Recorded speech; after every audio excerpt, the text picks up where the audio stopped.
Qué onda amigos? Vamos a iniciar con el tema de hoy que es vértigo. Es un tema, la verdad, apasionante. A mí me encanta el tema desde la fisiopatología, desde la clínica, el diagnóstico y el tratamiento. Siempre que me toca ver un paciente con vértigo postural paroxístico benigno, le digo que se va a ir curado, ¿no? Y que parecemos como brujos. En este sentido, si hacemos un par de maniobras, un par de movimientos y el paciente se va curado. Entonces, es una patología bien bonita que hay que saber lo básico y si nos llegan a preguntar algo de otorrino, seguramente va a ser algo de esto, junto con las hipoacusias, ¿no? Y las infecciones. Muy bien, tenemos 2 guías de práctica clínica en este caso, la de vértigo postural paroxístico benigno y la de enfermedad de Menier. Aparte de eso vamos a ver la neuritis vestibular y creo que nada más. Ahorita vamos viendo.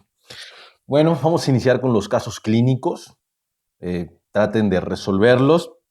Pónganle pausa en esta parte para que vean cómo están antes y después de ver el tema, ¿no? Son 2 casos clínicos muy padres, la verdad. Y bueno, vamos a iniciar con el tema. ¿Qué es el vértigo y por qué es importante diferenciar el vértigo? ¿A cuántos no nos ha tocado en la consulta de primer nivel que nos llega un paciente y que dice, no, es que tengo vértigo, es que me mareé? Y hay que diferenciarlo, ¿no? El vértigo, como tal, ahorita lo vamos a ver la definición, es sensación ilusoria de movimiento. Eso es el vértigo. El mejor ejemplo que yo les pongo a los pacientes y cuando explico este tema es como cuando estábamos chiquillos y nos subíamos a estas cosas que daban vueltas y te bajabas y estás completamente mareado, ¿no? Y sentías que las cosas verdaderamente te daban vueltas, e incluso te ibas de lado. O, por ejemplo, cuando ibas a partir la piñata, que ponías tu cabeza en un palo y le dabas de vueltas y pues te mareas, ¿no? Ese es el mejor ejemplo de vértigo que yo puedo dar. Otra cosa es el mareo, como por ejemplo cuando no hemos comido, cuando típico, ¿no? Que dicen, no, pues que se me bajó la presión, se me bajó el azúcar. Digo, sí, efectivamente puede haber mareos de ese tipo, pero es otra situación completamente diferente de otra etiología. En este caso, el vértigo lo vamos a dividir en dos, periférico y central. El que nos va a importar, el que nos compete en este tema es el vértigo periférico. Tiene una latencia de 2 a 10 segundos. ¿Qué significa latencia? Que tarda más o menos este tiempo en iniciar. 2 a 10 segundos. Dura menos de 1 minuto. Se fatiga, es decir, que con la repetición de las maniobras el tiempo se acorta de la duración del vértigo. Es posicional, con los cambios de posición de la cabeza se desencadena esta sintomatología de vértigo. La dirección es horizontal. Asociaciones del vértigo siempre va a estar asociado de nistagmo y cortejo vegetativo siempre va a existir en el vértigo periférico, es decir, náuseas, vómito. Asociación también predomina el vértigo sobre el mareo y la morfología. El mareo es con sensación de giro de objetos. Verdaderamente las personas que tienen vértigo sienten que las cosas les dan vueltas, ¿no? Es muy feo para los pacientes que lo tienen. Vaya, es incapacitante, ¿no? No se pueden levantar y están acostados y les da vértigo. Es brutal. Y bueno, lo podemos tratar con un par de maniobras, lo cual se me hace increíble, ¿no?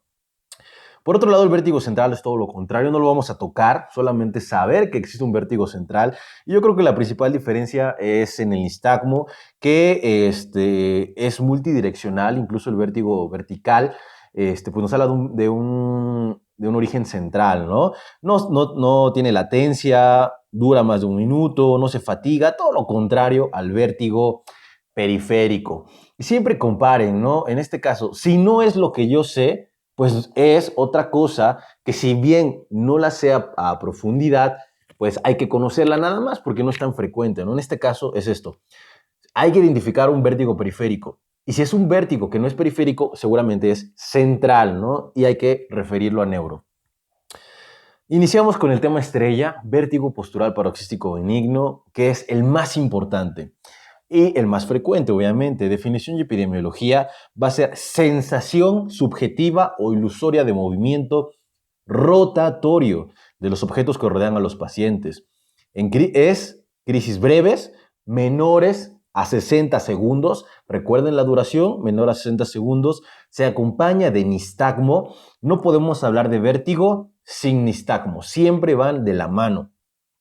Asociado a maniobra de Dix-Hallpike, de latencia corta, digamos que era así de 2 a 10 segundos, es decir, tarda en iniciar, y que se fatiga. Conforme vamos repitiendo la maniobra para provocar vértigo, va a disminuir la duración del mismo.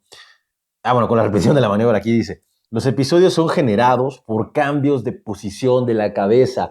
Normalmente, y bueno, vamos a hablar de un poquito de epidemiología, 7 veces más frecuente en mayores de 60 años, la edad de aparición es a partir de los 50, más frecuente en la mujer, prevalencia de 8 a 9% de la población general, lo cual se me hace bastante alta. Vértigo postural es la forma más frecuente de vértigo. ¿Cómo nos va a llegar nuestro paciente? Nos va a llegar paciente femenino de más de 50 años de edad que dice que se marea y que dice que este mareo inicia cuando está acostada, cuando se acuesta, cuando se levanta o cuando hace un movimiento brusco de la cabeza. Los casos que me han tocado ver, que no son muchos, pero bueno, para ser médico de primer nivel sí se me hacen bastantes, yo creo que he visto como unos 10. La mayoría inicia cuando están acostados. Están acostados y se giran o están durmiendo y les viene la crisis de vértigo. Y verdaderamente es brutal. Dicen, no, doctor, es que es horrible, grito, siento que las cosas me dan vueltas. Así va a llegar. Femenina, más de 50 años, que dice que la crisis de vértigo inicia con un movimiento de la cabeza normalmente cuando están acostadas. No se les puede olvidar la epidemiología, por favor. Factores de riesgo no son tan importantes, pero hay que conocerlos. Antecedente de migraña, antecedente de BC, hiperlipidemia, sexo femenino. ¿Son importantes los factores de riesgo? Sí, pero en este caso la verdad es que no tanto, ¿no? El principal factor de riesgo que yo he visto es sexo femenino. Yo no he visto ningún vértigo postural en varón, pero supongo que también los hay, ¿no? Etiopatogenia, ¿qué es lo que pasa? Es causada por depósito carbonáceo de calcio. Entra en el canal semicircular y se desplaza en la endolinfa, desencadenando un estímulo vestibular asimétrico. Va a ser más frecuente en el conducto semicircular posterior. De ahí que cuando hablamos de vértigo postural, hablamos siempre de vértigo postural de origen del conducto semicircular posterior. Así de simple. ¿Qué es lo que pasa? Bueno, se liberan ya sea estos depósitos carbonatos de calcio o litos o toconias y se mueven libremente en la endolinfa. Están en el conducto semicircular y estimulan una sensación de movimiento que no está ahí, debido a que están estas piedritas ahí en el conducto semicircular. Entonces, ¿qué es lo que nosotros buscamos en el tratamiento? Sacar estas piedritas, estos depósitos carbonáceos del conducto semicircular posterior y llevarlos al utrículo. En el utrículo ya no van a generar esta sensación de movimiento y ahí se van a eliminar. Clínica característica. Básicamente en la definición venía todo, ¿no? El movimiento y el nistagmo. Movimiento rotatorio de los objetos y el nistagmo va a ser horizontal y unidireccional con relación a la intensidad del vértigo. Entre mayor sea el nistagmo, mayor es el vértigo y viceversa. Lo importante, recordemos que son periodos cortos, que no sobrepasan los 60 segundos, tiene latencia de 2 a 10 segundos, es decir, tarda en iniciar un poquito. Eso es muy frecuente cuando hacemos el Dix-Hallpike. 1, 2, 3, 4, 5 y ¡pum! Empieza el vértigo. Y se fatiga conforme lo vayamos realizando o conforme lo vayamos desencadenando. Vértigo postural del conducto semicircular posterior, del canal semicircular posterior. El diagnóstico lo vamos a hacer con la maniobra de Dix-Hallpike. Pregunta de ENARM. Vértigo, como quedamos, es provocado por cambios de posición de la cabeza en relación con la gravedad. Ejemplo, rodarse en la cama, agacharse, levantar la cabeza, etc. Además, se acompaña siempre, como quedamos, de un cortejo vegetativo, inestabilidad, náuseas, vómito, sentirse fuera de balance. La exploración, quedamos que tiene una latencia de 10 a 20 segundos entre el fin de la maniobra y el comienzo del nistagmo y el vértigo, aumenta y disminuye para desaparecer en 60 segundos. Eso no se les puede olvidar. Regresamos a esta diapositiva. La imagen en la parte verde es lo más importante, ¿no? Ya tenemos la definición.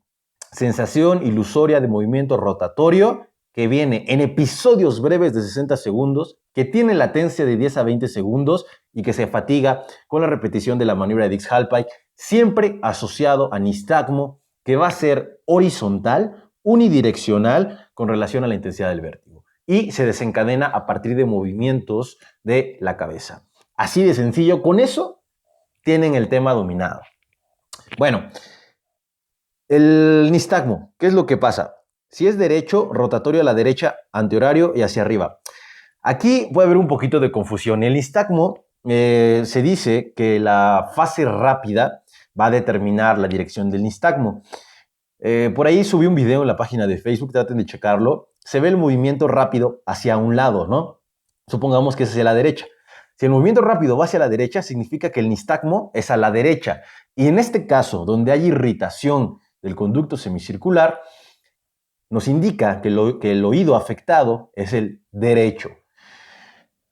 Por ahí se menciona en algunos textos que es lo contrario, ¿no? Que la fase rápida no determina el oído afectado, sino que es la fase lenta. Pero se menciona claramente en la guía de práctica clínica y en otros textos de otorrinolaringología que la fase rápida, específicamente en el vértigo postural, es la que determina el oído afectado. Entonces, una alteración del oído derecho va a ser un nistagmo rotatorio a la derecha, antihorario y hacia arriba. Y un izquierdo va a ser rotatorio a la izquierda, con un, horario y hacia arriba. Si es por canalitiasis, el nistagmo es breve, si es por cupulitiasis, el nistagmo es persistente. Esto no importa. Lo que importa es que recuerden que la fase rápida del nistagmo, es decir, hacia donde vean que se mueve, va a determinar la dirección del nistagmo. Es decir, si bate a la derecha la fase rápida, es un nistagmo a la derecha. Si bate hacia la izquierda, es un nistagmo hacia la izquierda. Y nos va a determinar qué oído está afectado. Si bate hacia la derecha, el oído afectado es el derecho. Si bate hacia la izquierda, es el izquierdo. Así de sencillo. No se metan en bolas. No se hagan bolas, perdón, no se metan en problemas, les van a decir que es la fase lenta, que es la fase rápida. Para fines en ARM, lo menciona claramente la guía de práctica clínica, hacia donde bate el nistagmo la fase rápida, es el oído afectado. Bueno, la maniobra de Dix-Hallpike, ¿cómo se realiza? Colocamos a nuestro paciente sentado, con la cabeza a 45 grados del lado que vamos a explorar, y lo vamos a acostar de manera brusca, rápida. La cabeza debe de quedar colgando a unos 30 grados más o menos y lo mantenemos girado 45 grados en el plano horizontal, por decirlo de alguna manera. Y observamos 30-60 segundos, que es la duración, y vamos a observar el nistagmo. Así de sencillo. No hay que realizar Dix-Hallpike, obviamente, si tenemos estenosis cervical, si fue escoliosis, movilidad cervical limitada, síndrome de Down, artritis, radiculopatía, cualquier situación que disminuya la movilidad cervical y que pueda generar una lesión. Aquí en esta diapositiva vamos a comparar el vértigo del conducto semicircular posterior, del horizontal y del superior. Cuando hablemos de vértigo postural paroxístico benigno, vamos a hablar de afectación del conducto posterior. Así de simple, porque es el más frecuente hasta en el 90% de los casos. En el 16% es horizontal y en el 3% es superior, lo cual sería rarísimo que se los preguntaran y que lo llegaran a ver. Entonces, para fines prácticos, nos quedamos que todo nistagmo es posterior, pero hay que saber que también hay horizontal y que también hay superior. Vamos a compararlos. El nistagmo posterior, el más frecuente, maniobra para diagnosticarlo Dix-Hallpike. El nistagmo, si es el oído afectado derecho, va a ser rotatorio a la derecha, antihorario y hacia arriba. Si el oído afectado es el izquierdo, va a ser rotatorio a la izquierda, horario y hacia arriba. La latencia va a ser de 10 a 20 segundos, es decir, es lo que tarda en iniciar el nistagmo. Va a durar menos de 60 segundos, 45 en promedio. Se fatiga, es decir, va disminuyendo la duración. Y el tratamiento va a ser con maniobras de reposicionamiento de Epley o de Semont. O Semont, no desconozco la pronunciación, perdón. Ahora bien, el horizontal, 6 a 16%. Lo que hay que recordar del horizontal es que la maniobra de diagnóstico es McClure y el nistagmo va a ser geotrópico o ageotrópico horizontal puro. En el nistagmo, perdón, en el vértigo con afectación del conducto posterior, el nistagmo es horizontal y rotatorio hacia arriba. No pueden olvidar eso, que es horizontal y hacia arriba. Y si es horizontal puro, nos encontramos ante, obviamente, un vértigo con afectación del conducto horizontal. Lo vamos a diagnosticar con McClure y el tratamiento es con barbecue. Yo le digo barbecue como la salsa, y así me acuerdo.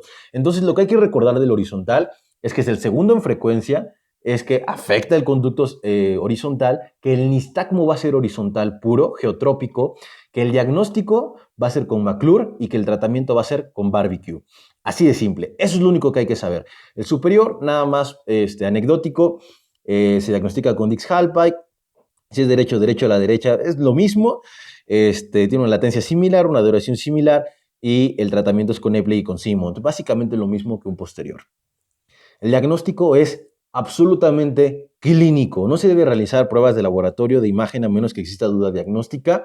Por ahí he visto muchos pacientes que les piden hasta resonancias y lo único que tiene es un vértigo postural, ¿no? Digo, no está mal, a lo mejor sospechan otra cosa, pero el diagnóstico es clínico.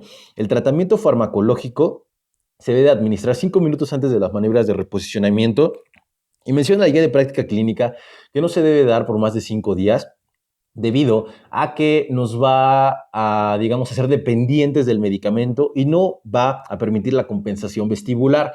Sin embargo, pues déjenselo ahí unos 7 días, ¿no? Porque el paciente siempre quiere su medicamento. Entonces, 5 a 7 días con su antivertiginoso. El de elección, de acuerdo a guía de práctica clínica, es la sinaricina, 40 a 120 miligramos cada 8 horas.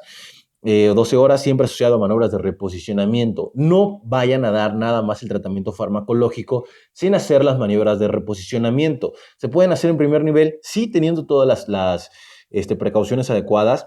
Yo las hago, yo las he hecho. De acuerdo a guías de práctica clínica y con fines en ARM, no hay que hacerlas, hay que enviarlo a segundo nivel. Si les viene tratamiento o siguiente paso a seguir en un paciente diagnosticado con vértigo postural, es envío a segundo nivel. Si se prefiere un efecto sedante, damos difenidrato, 50 a 100 miligramos cada 8 horas, o diazepam, lo cual no se da. Si hay vómito, metoclopramida, obviamente, 10 miligramos cada 8 horas. Entonces aquí lo que hay que recordar es la sinaricina. Otro medicamento que se da mucho es la flunarizina y hay muchísimos otros antivertiginosos, pero estos con fines en ARM. Tratamiento no farmacológico, el 23% remite solito, es decir, se va sin maniobras. He visto muchos pacientes que tienen vértigo y que les dura como un mes y nada más les dan medicamento y se les quita, ¿no? Pero pues están con un mes con toda la sintomatología cuando se pudieron haber curado en ese mismo instante. Todos deben ser tratados con reposicionamiento, por lo que se envía a segundo nivel. Con la primera maniobra se resuelven hasta un 80% de los pacientes, imagínense. O sea, una tasa de éxito increíble. Y con la segunda, hasta el 90% del 20% que falta. Entonces, todos se curan básicamente, ¿no? Digo, hay unos que no, pero la gran mayoría sí. Recurre hasta en un 30%, pero bueno, ya sabemos el tratamiento. El tratamiento del que nos interesa, que es la afectación del conducto posterior, es la maniobra de Epley. ¿Cómo se va a realizar? Bueno, es similar a la de Dix-Hallpike. Colocamos a nuestro paciente sentado, 45 grados, lo acostamos de manera brusca, con la cabeza a 30 grados, colgando. Después giramos la cabeza hacia el otro lado, estamos en la parte C, giramos la cabeza hacia el otro lado y igual a 45 grados, colgando a 30 grados. Después lo ponemos de ladito, yo les digo que como si se fueran a acostar de ladito. Y por último, sentamos a nuestro paciente. Esta es la maniobra de Epley. Repásenla para que en caso de que les llegue un paciente, sepan qué hacer. La maniobra de Simons no se realiza tanto. Si se dan cuenta, es muy sencilla. No nos vamos a detener ahí. Quedamos que el horizontal del tratamiento es barbecue, diagnóstico con McClure. Y el de superior es Epley, pero invertido. Nada más es lo único que hay que saber. Recomendaciones. Post-reposicionamiento, usar collarín blando por 48 horas. Yo me acuerdo cuando platicaba con mis compas con los que hice el ENAR 2018, esta es una de las únicas indicaciones para uso de collarín blando. El esguince cervical no es indicación de colocación de collarín blando. Bueno, el esguince cervical sin afectación neurológica. Con afectación neurológica sí está indicado el collarín, pero no collarín blando, collarín rígido tipo Filadelfia. Entonces, esta sí es una indicación, el vértigo, para utilizar collarín blando. Iniciar ejercicios de adecuación vestibular una semana después del reposicionamiento. ¿Cuáles son? Son estos. No me voy a detener a explicarlos, pero de hecho los iba a borrar. pero me parece una diapositiva, un tema que pueden revisar y que no nada más les va a servir para el ENARM, sino para la práctica diaria. En caso de que les llegue un paciente, saben a dónde acudir para checar qué hacer, ¿no? Y aprovecho para agradecer a mi compañera, que es ahorita residente de cirugía, por excelente trabajo haciendo esto en el 2018. Verdaderamente una exposición magistral. Nada más corregí ciertas cositas y agregué unas cositas, ¿no? Pero excelente, al igual que las de mis otros compañeros que también formaron parte de ese grupo de estudio. Excelente trabajo a todos, muchas gracias. Eternamente agradecido con ellos y hasta la fecha, pues mis camaradas de toda la vida, ¿no? Bueno, continuamos con el tema, criterios de referencia. Obviamente, pacientes con diagnóstico de o sospecha de BPPV, envío a otorrino. BPPV, ¿qué pedo con eso, no? Está muy cagado. Paciente que no mejora con la maniobra en 6 semanas, envía a tercer nivel, autoneuro, seguimiento al mes de la maniobra de reposicionamiento. Tenemos los algoritmos, vamos a verlos muy rápido porque si no vamos a tardar mucho. Paciente de 18 años con síntomas de vértigo. Historia clínica, sintomatología. ¿Qué va a tener? Episodios breves de sensación de giro que se relacionan con movimientos rápidos de la cabeza, con duración de segundos a minutos, que se presenta de forma esporádica o diaria. ¿Sospechamos BPPV? Sí, Dix-Hallpike. Positiva, pues hacemos diagnóstico, envío a otorrino, nada más. Es de envío a segundo nivel, ¿sale? Si les preguntan tratamiento, ya saben que es con Epley, pero si les preguntan qué hacer, se tiene que enviar. Así de simple. Maniobra negativa, realizamos diagnóstico con McClure por sospecha de afectación horizontal. Si es positiva, es un vértigo horizontal, tratamiento con barbecue. Y aquí tenemos, ¿no? Dix-Hallpike, positiva unilateral. Rotatorio a la derecha, pues es un nistagmo del conducto del oído derecho. Rotatorio a la izquierda, pues es del oído izquierdo. Rotatorio a la derecha, vamos a ver acá, aquí está, ¿no? Conducto semicircular posterior, derecho, izquierdo, superior, superior. Y bueno, no se hagan bolas con este, la verdad está bien feo. Este sí lo debía haber borrado. Pero lo que nos importa son los dos primeros, ¿no? Nistagmo rotatorio a la derecha, antehorario desde arriba, afectación de conducto semicircular posterior derecho. Izquierdo, horario y hacia arriba, afectación del conducto semicircular posterior izquierdo. Así de simple. Y bueno, maniobras de reposicionamiento, si es del conducto posterior con copolitesis, no, Epley, más restricciones posturales, es decir, su collarín blando, y ejercicios de habituación vestibular. Otra maniobra, bueno, por copolitesis, lo mismo Epley, y aparte hacemos head shake, que es básicamente pues agitarle la cabeza, y pues nada más. El horizontal, quedamos que era el tratamiento con barbecue y pues eso es todo. Siempre que sea por cupolitis, hacer maniobra de head shake. Eso pues es importante recordarlo, pero la verdad es que no se hace. Entonces, nada más. Persiste sintomatología después de una semana, no alta, sí, repetir maniobra y pues nada más. Bien, eso es todo respecto a este tema. Muy sencillo, muy fácil. Los que no están familiarizados con el manejo del vértigo, sí hay que repasarlo. Perdón, tenía mucha sed, tuve que tomar agua, lo siento. Sí hay que repasarlo, ¿no? Hay que recordar que el equilibrio está dado por 3 sistemas. El primero es el visual, el segundo es el oído interno, el sistema vestibular, y el tercero es el cerebelo, que nos da la sensación de espacio, de nuestro cuerpo en el espacio, ¿no? El vértigo, el equilibrio ortostático. Entonces, échenle una revisada si no entendieron alguna cosa al tema de equilibrio, digo, para que no queden dudas. Además de estas maniobras que vimos, también hay que realizar el romber, hay que realizar marcha, hay que realizar Varani, Utenberg. Entonces, no se los van a preguntar, esto es lo que importa, pero bueno, igual y echarle un ojo no estaría de más. Menier, ¿qué es el Menier?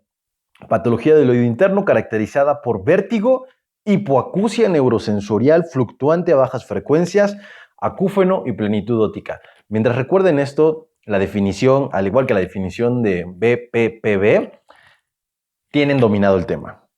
Porque en la definición está el diagnóstico. Así de simple. Tenemos 2 tipos, síndrome y enfermedad. El síndrome es cuando tenemos una causa identificable, hidrops endolinfático por sífilis, una enfermedad autoinmune o secundaria a algún tratamiento o trauma quirúrgico. La enfermedad que es lo más frecuente en la enfermedad de Meniere, es de causa idiopática y es generado por un hidrops endolinfático. Entonces, cuando hablemos de Meniere, casi siempre nos vamos a referir a enfermedad de Meniere, porque rara vez vamos a encontrar la causa. Tercera causa más frecuente de vértigo, la segunda es la neuritis vestibular, incidencia de 40 en cada 100,000, 40 a 50 años más frecuente. La forma idiopática es la más frecuente y no tienen predilección por el sexo. Similar al BPPV, lo único es que aquí no se presenta mayormente en las mujeres, no es igual. La etiología, esta nada más se las dejé como para que la chequen, pero siempre que pensemos en Meniere, hay que pensar en una sola cosa: hidrops endolinfático. Va a ser idiopático. ¿Qué es lo que se produce en la parte superior, en el cuadrito blanco? No reabsorción de la endolinfa en el saco, en la estría vascularis o en el conducto endolinfático, y eso que genera que se empiece a acumular la endolinfa, y esto va a generar como tal el Meniere. Eso es lo que me interesa que se acuerden. Lo demás es nada más para presumir. Existe etiología embriopática por hipoplasia del oído interno, tipo Modini, hidrops autoinmune de Yosa-Sama, hidrops familiar hereditario, ausencia de cruz común. No, está súper difícil eso. Olviden lo que lo dije, solamente está ahí como para para presumir, ¿no? Olvídenlo. Adquiridas, inflamatoria, infecciosas, alérgicas y traumáticas, tenerlo en cuenta, pero nada más, ¿no? Siempre que pensemos en Meniere, ¿en qué vamos a pensar? Exactamente, hidrops endolinfático. La ruptura de la membrana del oído interno es lo que causa la crisis y bueno, nada más. Clínicamente, como quedamos, lo primero va a ser vértigo. Aquí lo puse en segundo lugar, pero bueno, lo primero es vértigo, de ahí hipoacusia. ¿De qué tipo? Neurosensorial, acúfeno y sensación de plenitud óptica. Vamos a pararnos un poquito en la hipoacusia y en el vértigo. La hipoacusia va a ser neurosensorial, constatada por audiometría al menos una vez, variación de al menos 20 decibeles o 15% fluctuante. Recordemos que hay dos tipos de hipoacusias. No sé si se puede preguntar así o les pongan una audiometría, lo cual lo dudo bastante. Les va a decir que tiene una hipoacusia neurosensorial y ya. Pero es importante diferenciar una neurosensorial de una conductiva. En una audiometría tenemos básicamente tres patrones. En una audiometría tonal liminal tenemos tres patrones. Hipoacusia conductiva, en la cual vamos a encontrar una caída de la audición en la vía aérea, ¿no? Tenemos la vía aérea y la vía ósea. Entonces, en la hipoacusia de conducción, ¡pum!, cae la vía aérea. O, por ejemplo, en la autoesclerosis, que ya vimos en la vez pasada, cae la vía ósea de manera aislada. Eso nos habla de una hipoacusia conductiva, a diferencia de una hipoacusia neurosensorial, en donde se va a ver afectada la vía aérea y la vía ósea. Bueno, esto por una afectación central, por decirlo de alguna manera, como sucede en el Meniere. Entonces, ¿qué vamos a observar en la audiometría? Caída tanto de la vía aérea como de la vía ósea. Eso es una audiometría con una hipoacusia neurosensorial y es por afectación, pues como su nombre lo dice, neurosensorial. También, si no le cachan mucho, chequen ahí el tema de hipoacusia donde ustedes quieran para que no les quede duda. El vértigo va a ser diferente al de el vértigo postural. Aquí, ¿cómo lo vamos a definir? Al menos 2 episodios de inicio brusco, asociado a cortejo vegetativo, horizontal rotatorio, y que creen, dura hasta 20 minutos. Imagínense, si de por sí está feo el postural paroxístico benigno, ahora un Meniere, que te dura 20 minutos la crisis de vértigo. Aparte no escuchas, aparte tienes acúfeno y sientes algo en el oído. Brutal. Aquí hay dos temas que me llaman mucho la atención: la crisis de Tumarkin y el fenómeno del Hermoges, ¿no? Es como lo de el fenómeno de Somaggi, esas cosas, ¿no? El efecto Somaggi. Bueno, X. Y el del alba. En fin. Crisis de Tumarkin. Yo le puse aquí y yo lo recuerdo como el vértigo duro. ¿Por qué? Son crisis otolíticas, sensación súbita de vértigo que puede generar incluso caídas, dificultad para movimientos rápidos, para caminar en la oscuridad, causada por estimulación lesiva de órganos otolíticos. Cuando vean algo como japonés, ahí medio raro, Tumarkin, bueno, yo lo relaciono con el japonés, vértigo duro, es lo que me tengo que acordar, ¿no? Tumarkin, vértigo duro. Y cuando veo el fenómeno del Hermoges, mejoría de la audición cuando inicia el vértigo. Así de sencillo. El Hermoges mejora la audición con la crisis vertiginosa Y tu marking, vértigo duro. Así de simple. Diagnóstico clínico, vértigo, 2 o más episodios de más de 20 minutos. Hipoacusia perceptiva, documentada por audiometría por lo menos una vez, con 20 decibeles, si es unilateral, 25 decibeles si es bilateral. De hecho, la hipoacusia debe ser en cualquier hipoacusia de 20 decibeles o 25, no me acuerdo.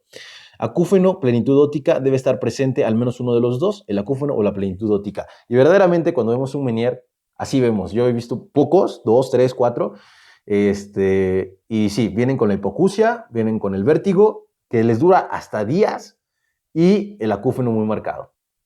Tratamiento, la brintectomía farmacológica con gentamicina. Debemos recordar que los aminoglucósidos son ototóxicos y nefrotóxicos. En este caso, los ototóxicos se dividen en dos, cocleares y vestibulares. Aquí, ¿cuáles son los que nos van a servir? Pues los vestibulares, obviamente. ¿Cuáles son los dos aminoglucósidos que producen ototoxicidad vestibular? La gentamicina y la streptomicina. Pregunta de NAR también. ¿Y cuáles son los que producen ototoxicidad coclear? Pues si no es la gentamicina y la streptomicina, pues es la neomicina y la amicacina. Así de simple. Efectividad, estoy diciendo mucho así de simple, ¿no? Perdón por... Siempre tengo una muletilla, pero bueno, ando muy... Como vengo del gimnasio, ando un poco como exaltado, entonces perdón, por eso. Efectividad del 80 al 90%. Medidas dietéticas, dieta hiposódica, muy importante, evitar tabaquismo, alcoholismo, grasas picantes, ejercicio, estrés, etc. Se puede usar desde el inicio tratamiento conservador, que es quirúrgico, con descompresión endolinfática, si la audición es útil. Esto va a generar cierto grado de hipoacusia. Sin embargo, si utilizamos la gentamicina, en teoría, no debería generar tanta ototoxicidad coclear.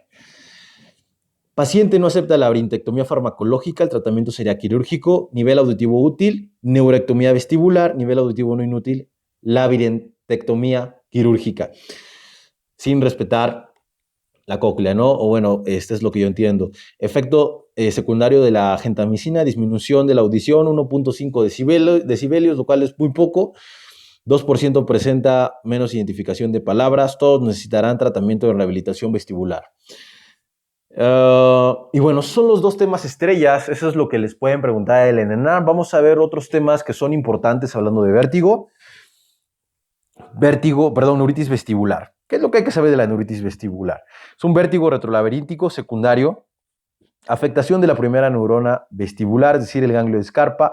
Segunda causa más frecuente de vértigo, secundario a una infección del virus de herpes simple. Clínicamente, crisis única e intensa de vértigo espontáneo, asociado a náusea y vómito, sin hipoacusia, el nistagmo va al lado sano. Entonces, es, digamos, similar al Menier, pero lo único que tiene es el vértigo. Eso es una neuritis vestibular y va a estar normalmente asociado a una infección de vías aéreas alta, una infección viral respiratoria. Incidencia estacional, existe compensación central por lo que se recupera subjetivamente. Entonces es un vértigo, digamos, menos acusado, siempre relacionado a una infección respiratoria causado por herpes simple y lo único que va a producir es el vértigo como tal, debido a que pues, afecta al ganglio Scarpa. Se debe hacer diagnóstico diferencial con enfermedades del cerebelo, hay que tomar una resonancia magnética donde va a haber hipercaptación del nervio vestibular. Eso nos va a dar el diagnóstico. También se puede hacer prueba de calor con hipoexcitabilidad, ausencia total de respuesta del oído afectado. Debemos recordar que el vértigo se estimula con pruebas calóricas. Tratamiento, sedantes vestibulares, antieméticos, ejercicio de rehabilitación vestibular. No hay mucho que hablar de la neuritis vestibular, solo conocerla, hacer el diferencial entre el postural, el Menier y la neuritis vestibular. Todos son absolutamente diferentes, no pueden confundirse entre ellos. Neurinoma del acústico o schwannoma vestibular es el tema que me faltaba mencionar al inicio. Tumor más frecuente del ángulo pontocerebeloso, 90% de estos tumores va a ser un schwannoma, un neurinoma del acústico. Es un schwannoma, va a ser benigno, tiene dos patrones histopatológicos, esporádico, que es lo más frecuente, que sería unilateral, y hereditario en relación con la famosa neurofibromatosis tipo 2. Perdón, esos eran los patrones genéticos, esos son los histopatológicos. Tenemos tipo de Andoni A y B, A compacto, B laxo y reticular. Esto no importa, crecimiento lento, no da metástasis, quedamos que es benigno. Tenemos tres fases, la fase intracanalicular, la fase cisternal y la fase compresiva. En la primera, obviamente, si es un neurinoma del acústico, va a afectar al octavo par. Si afecta al octavo par, ¿qué creen que va a pasar? Pues va a haber disminución de la audición, generalmente progresiva, normalmente en tonos agudos, acúfeno unilateral y obviamente altera el equilibrio. Y bueno, pues eso. Más que, perdón por la K ahí, no es mi intención poner ese tipo de errores ortográficos, pero bueno, no pasa nada. Fase cisternal, ocupa el ángulo, pero no comprime el tronco. Cuando ya se produce afectación más allá, obviamente empieza a afectar otros pares craneales, en este caso el quinto, el nervio facial y pares bajos. Y la fase compresiva, entonces va a dar sintomatología de hipertensión intracraneal y un síndrome cerebeloso. Recordemos un poquito de la hipertensión intracraneal que nos va a dar, nos va a dar sintomatología de náuseas, vómito, en escopetazo y lo más importante, recuerden de la hipertensión intracraneal, el papiledema, ¿no? Diagnóstico, resonancia magnética con gadolinio, donde ahí se ve claramente la captación de el tumor. Tratamiento, observación en mayores de 65 años con comorbilidad importante. Si es en un joven, obviamente el tratamiento es quirúrgico y radiocirugía dependiendo del tamaño. Mayor a 2.5 quirúrgico, menor a 2.5 tratamiento con radio. Y bueno, eso es todo. Espero que les haya gustado el tema. La verdad es que yo me divertí mucho explicándolo. Me encanta este tema, me fascina, me apasiona, porque como les digo, el tratamiento lo podemos hacer con maniobras sin necesidad de fármacos, el paciente se va curado. Obviamente también hay que ayudarlo con farmacología, pero bueno, las maniobras aquí me llaman mucho la atención, ¿no? Creo que no hay otras o no hay muchas patologías que las podamos tratar de esta manera. Vamos a ver los casos clínicos, están muy largos. Pero bueno, les voy a decir las respuestas, ahí chéquenlo con calma. Es Vamos a revisarlo. Masculino de 57 años de edad, 4 episodios de vértigo, aparición aguda que dura varios segundos, desencadenados por movimiento. Ahí está, postural, brusco de la cabeza, náuseas, vómito, cortejo vegetativo, sudoración profusa, desequilibrio durante la marcha, no se observa hipoacusia, muy importante, Weber y Rine. Recuerden que el Weber, lo normal es que no se lateralice y el Rine, lo normal es que sea positivo, es decir, que la vía aérea se superponga a la vía ósea. Lo repito, si no les queda muy claro esto, voy a tratar de explicarlo en hipoacusias, pero pues échenle un ojo, ¿no? Si no, yo en hipoacusia les explico las pruebas de acumetría. Se realiza valoración de la rama vestibular, se realiza Romberg, que básicamente es parado con los ojos cerrados, a ver si te lateralizas. Se ve lateralpulsión hacia el lado izquierdo, es decir, el conducto que está afectado es el izquierdo, ¿no? Prueba de Utenberg, rotación hacia el lado izquierdo, todo indica que es hacia la izquierda. Prueba de Dix-Hallpike, nistagmo posicional, horizontal, rotatorio, a la izquierda, horario hacia arriba, ahí está, ¿no? Segundos de que latencia de algunos segundos y se agota y se fatiga. Ahí está el diagnóstico, facilísimo. Diagnóstico Dix-Hallpike, diagnóstico más probable, BPPB del canal posterior. ¿Qué maniobra de reposicionamiento se debe utilizar? Epley. Mujer de 34 años de edad con un cuadro clínico de 4 meses de inicio insidioso y progresivo caracterizado por pérdida de la conciencia recurrente de 2 minutos, hipoacusia bilateral, parálisis facial periférica, refiere pérdida del campo visual del ojo derecho, sus antecedentes familiares, y la madre se murió por cardiopatía isquémica y presentaba hipoacusia bilateral también. Se realiza examen físico hallándose nódulos múltiples en miembros superiores y miembros inferiores. Está bien difícil este caso, la verdad es que ahorita porque lo acabamos de ver, ¿no? Pero pues sí está difícil pensar en un neurinoma del acústico. Aquí la clave es la epidemiología. Es una mujer y tiene antecedentes hereditarios, pero la verdadera clave está acá.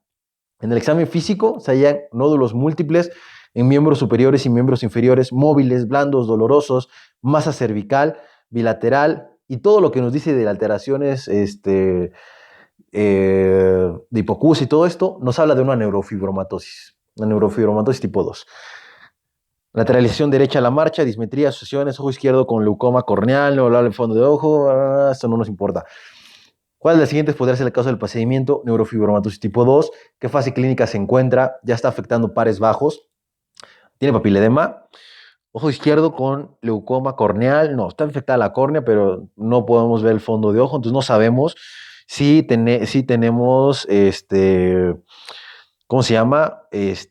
Papiledema, ¿no? Entonces, pues voy a suponer que está en la fase cisternal, ¿no? Fase cisternal. ¿Y cuál es el gold estándar? Resonancia magnética con gadolinio.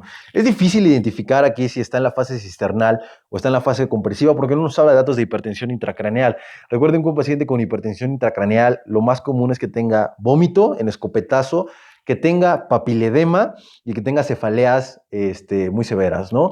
Entonces aquí no nos habla de nada de eso, entonces suponemos que es cisternal porque ya está afectando pares craneales bajos, ¿no? Y bueno, eso es todo, chavos. Les repito, ojalá les haya gustado el tema. Sigan estudiando. Y bueno, cualquier duda, pónganla en los comentarios. Y gracias por los comentarios positivos y por los no positivos también. Digo, como les mencionaba, uno hace lo que puede. Y qué bueno que a algunos les esté sirviendo. Y sigan compartiendo para que siga creciendo el canal. Esperemos que esto les ayude en el ENAM y en la práctica diaria. Y pues nada, muchas gracias por escucharme. Ahí andamos, morros.